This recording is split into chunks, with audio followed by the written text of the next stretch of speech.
Narrator says. Jukebox Melodies by Ryan Baker. Once upon a time, nestled along a quiet stretch of highway in the heart of America, stood a quaint roadside diner. Its faded sign proudly proclaimed its name, Jukebox Melodies.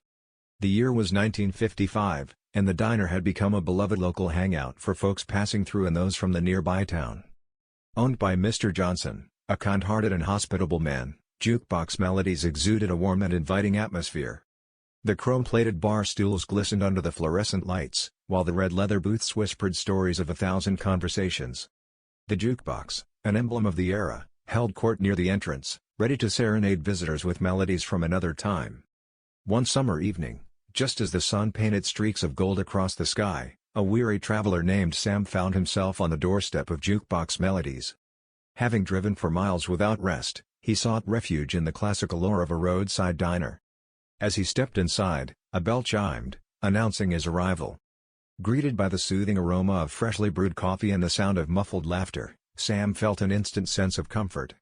He settled into a booth by the window, admiring the vintage cars parked outside. The jukebox beckoned to him, and he couldn't resist slipping a nickel into its glowing slot. The sound of a slow, melodic tune filled the air, transporting him back to days gone by. Mr. Johnson, his gray hair neatly combed, approached Sam's table with a warm smile. "Evening, stranger," he greeted, his voice like a gentle lullaby. "What can I get you on this fine night?" Sam looked up at Mr. Johnson, immediately captivated by the genuine kindness in his eyes. "Just a cup of coffee, please," Sam replied, his voice tinged with gratitude. As the aromatic coffee arrived, Mr. Johnson pulled up a chair and joined Sam at the booth. They began to talk, sharing stories of lives lived and dreams still in the making. Sam, amazed by Mr. Johnson's genuine interest, found himself opening up, recounting tales of his adventures on the road.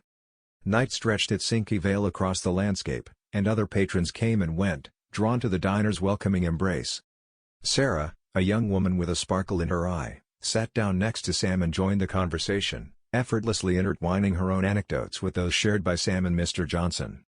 Time seemed to stand still within the walls of Jukebox Melodies, as friendships blossomed amidst the laughter, heartfelt conversations, and familiar melodies drifting from the jukebox speakers.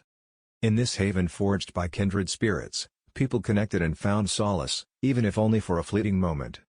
As the night wore on, Sam realized that he had finally found a place that felt like home, a place where he belonged. With the warmth of newfound friends and the melodies of yesteryear echoed in his heart, Sam understood that this roadside diner held a magic all its own. Days turned into weeks, and months melded into years, but Jukebox Melodies remained an eternally welcoming haven. With each passing traveler who discovered its charm, the legacy of friendship and kinship grew stronger. And so, under the watchful eye of a benevolent jukebox and the gentle smiles of its owner, Jukebox Melodies continued to be a place where weary souls found refuge, melodies danced on the air, and the spirit of the 1950s resonated for eternity.